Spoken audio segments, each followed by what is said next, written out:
درود بینندگان عزیز، به برنامه اخبار آزادی خوش آمدید. من عبدالله اشرف هستم همراهتان و نخست توجه کنید به سرخط موضوعهای برنامه امروز دوشنبه 29 ایون. از محبس به بازداشتگاه، تاجیکانی که در محبس‌های روسیه ادای جزا کردند التجا دارند آنها را از بازداشتگاه‌ها به تاجیکستان برند. التماس به همه شمایان ما کمک کنیم که ما به وطنمان برگردیم. تلفن ما را گوش میکنند. فعالان حزب سوسیال دموکراتی تاجیکستان از تعقیب مقامات شکایت دارند. ملاقات ما رو با سفیر کسی نمیدونست. من حیرانم که چخیل اینو معلومات پیدا کردم. دوم وقتی خوردیم تهدید به جان من شد. کرونا دوباره اوج گرفت. ایران محدودیت ها را برای پیشگیری از بیماری همهگیری کووید 19 از سر میگیرد. ما راه دوم نداریم. راه دوم نیست. راه دوم یا درمان نداریم یا واکسن نداریم. پاندمی کرونا که باعث قطع پروازها میان تاجیکستان و روسیه از نیمه دوم ماه مارس شد، صدها مهاجر کاری تاجیک را در شرایط ناگوار قرار داد. اما وضع مهاجرانی که در بازداشتگاه ها افتادند و انتظار اخراج و یا دپورتاسیون به تاجیکستان هستند به گفته خودشان طاقت فرسا است. در 2 روز اخیر مهاجران از بازداشتگاه‌های گوناگون روسیه پیام فرستادند و از مقامات می‌خواهند زودتر آنها را به تاجیکستان برند.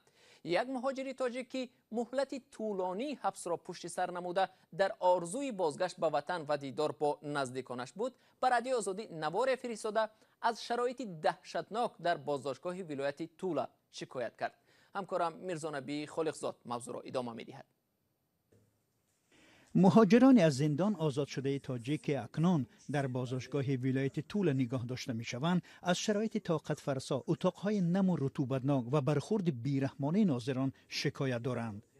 آنها پس از رها شدن از زندان باید به تاجیکستان فرستاده شوند، اما بنابر بسته بودن مرزها و پرواز هواپیماها ماه‌ها باز در بازداشتگاه تولا درمانده‌اند.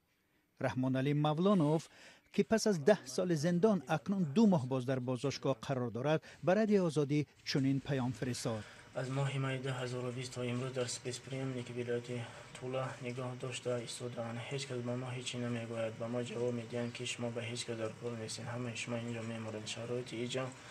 شرایط ایجا به نهایت ویران میباشد. التماس به همه شمایان ما کمک کنیم که ما به وطنمان برگردیم. مولانوف تنها مهاجر نیست که پس از سالها سپری کردن پشت میله های زندان دوباره در شرایط سخت‌تر بازداشتگاه ها قرار گرفتند. 24 نفر مهاجر تاجیک نیست که سالهای دراز در زندان بودند و ماه اپریل مهلت حبسشان به پایان رسید در بازداشتگاه مردوویا افتادند. روز 28 ایون آنها به رادیو آزادی از گرسنه‌نشینی خود پیام دادند. طلب آنها از مقامات تاجیک این است که هر چه زودتر آنها را به وطن انتقال دهند. در سفارت تاجیکستان در روسیه به رادیو آزادی گفتند که پیشتر با شهروندان تاجیکستان در بازداشتگاه صحبت کرده بودند و از آنها خواستند صبر کنند. بنابر قطع شدن پروازهای دائمی میان تاجیکستان و روسیه از نیمه دوم ماه مارس اخراج و یا دیپورتاسیون مهاجران در بازداشتگاه بوده تاجیک به وطن ناممکن شد و آنها در شرایط ناگوار قرار گرفتند. تاجیکستان با تشکیل چند پرواز چارتری قسمی از مهاجران در بازداشتگاه بند مانده را از مسکو و سنت پترزبورگ بازگرداند. مقامات روسیه شماره مهاجران تاجیکی که در بازداشتگاه افتادند و ماها باز منتظر اخراج از این کشور هستند آشکار نمی کنند. اما در زندانهای روسیه بنابر آمار آخرین 7000 تاجیکستانیان ادای جزا می کنند. رهبر حزب سوسیال دموکراتی تاجیکستان و یگانه حزب منتقد حکومت از تعقیب شدن اعضا و طرفداران حزبش در گوشه‌های گوناگون کشور شکایت کرده است. رحمت الله زائیروف در اظهارات گفت حکومت‌های محلی اعضای حزب را با هر راه و واسطه تهدید می‌کنند و می‌ترسانند. مقامات رسمی تاجیکستان هنوز در این رابطه واکنش نکردند. گزارش تلویزیونی نستایش وریم را برات یوسفی تقدیم می‌کند. محمود دودینایف نماینده حزب سوسیال دموکراتی تاجیکستان در حصار و معاون رهبر این حزب میگوید تعقیب او و همحزبایش برای فعالیت‌های سیاسی و حقوقی چندین سال باز ادامه دارد. اما در این اواخر با تاکید دودینایف تعقیب‌ها افزون شدند. маҳмурод одинаев мегӯяд ҳар қадами ӯ таҳти назорати мақомот аст ва аз нақшаҳои ӯ бо кадом роҳе огоҳ мешаванду ӯро ошкоро ба шуъбаи корҳои дохилӣ даъват карда дар бораи муҳтавои мулоқоту воқеаҳояш пурсон мешаванд. муовини раиси ҳизби социал-демократи Тоҷикистон гуфт ҳафтаи гузашта мақомоти интизомии шаҳри Ҳисор монеаи мулоқоташ бо намояндагони сафорати Олмон дар Душанбе шуданд. мулоқоти маро бо сафир касе намедонист. ман ҳайронам ки чӣ хел ино маълумот пайдо карданд. дуюм вақте вохӯрдем таҳдид ба ҷони ман шуд. одинаев мегӯяд ба таъқибу даъват шуданҳо ба идораи полис ӯ одат кардааст ва ҳарос надорад, вале ба гуфтаи ӯ наздиконаш ҳам дар ҳамин вазъ қарор доранд. аз модару фарзандони ӯ дар кӯчаву хиёбон афроди номаълум дар бораи фаъолиятҳои вай мепурсидаанд. интихоботи парламентӣ сар шудан оғоз шуда буд ин кор. мошинҳои номаълум бо рақамҳои ман намедонам рақамҳои давлати сохта буд меён ки ҳаққонӣ буд ва гуфта будам рангаш сабз буд. омадан дари маро гуфтанд. ман тез ҷой маълиш мекунам чунки ман шатаи гови мурдаи бисёр хӯрдагӣ ҳастам.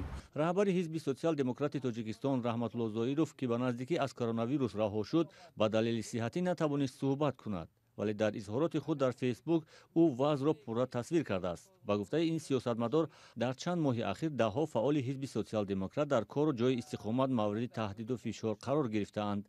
зоиров мегӯяд ба вижа ба онҳое фишор оварда мешаванд ки номашон дар ҳисоботи солона ба вазорати адлия пешниҳод шудааст. мо ҳамасола дар бораи ҳизб ва аъзоёни он ба вазорати адлия ҳисобот медиҳем.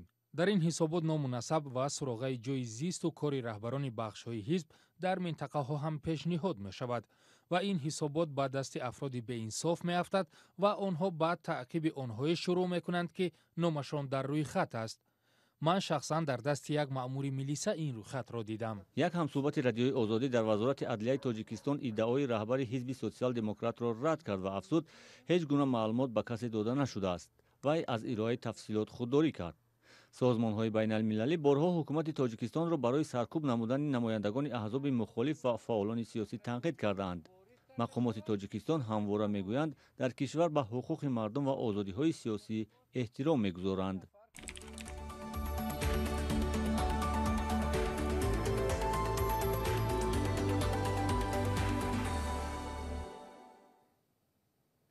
ҳафтаҳои ахир бо коҳиш ёфтани маҳдудиятҳо дар Эрон сирояти сокинон ба коронавирус дубора авҷ гирифт ва мақомоти ҷумҳурии исломӣ ба ҳукуматҳои маҳаллӣ ваколат доданд ки бо назардошти вазъи эпидемиологӣ баъзе маҳдудиятҳо ва аз ҷумла ниқобпӯшии иҷбориро барқарор кунанд. бинобар омори донишгоҳи ҷон ҳопкинс то 29 июн дар Эрон беш аз 222 000 шаҳрвандон ба коронавирус гирифтор шуда 10,508 тан аз ин беморӣ ҷон бохтанд. идомаи мавзӯъ дар гузориши ҳамкорам Искандар Хоҷамирзода. ҷумҳурии исломии Эрон эълон кард ки пӯшидани ниқоб дар ҷойҳои ҷамъиятӣ ва дохили биноҳо иҷборӣ мешавад. рӯзи 27 июн дар Эрон танҳо дар як рӯз 144 нафар аз бемории COVID-19 ба ҳалокат расиданд. дар пайи ин ҳодиса рӯзи якшанбе президенти Эрон Ҳасан Рӯҳонӣ гуфт ба вилоятҳое ки дар он ҳодисаҳои сирояти COVID-19 зиёд аст иҷозат дода мешавад маҳдудиятҳои марбут бо коронавирусро барқарор кунанд. هر کجا که محل تجمع هست ما اونجا ماسک رو دیگه الزامی میدونیم. از هفته آینده این ترتیبات تهیه بشه. از 15 تیر ماه ما ماسک رو الزامی بکنیم تا آخر تیر ماه اگر اون وقت دیدیم لازمه تمدید کنیم 2 مرتبه. روحانی افزود تقاضای پوشیدن نقاب تا 22 ایول پابرجا خواهد بود. این اقدام را بعضی ساکنان تهران درست می‌شمارند.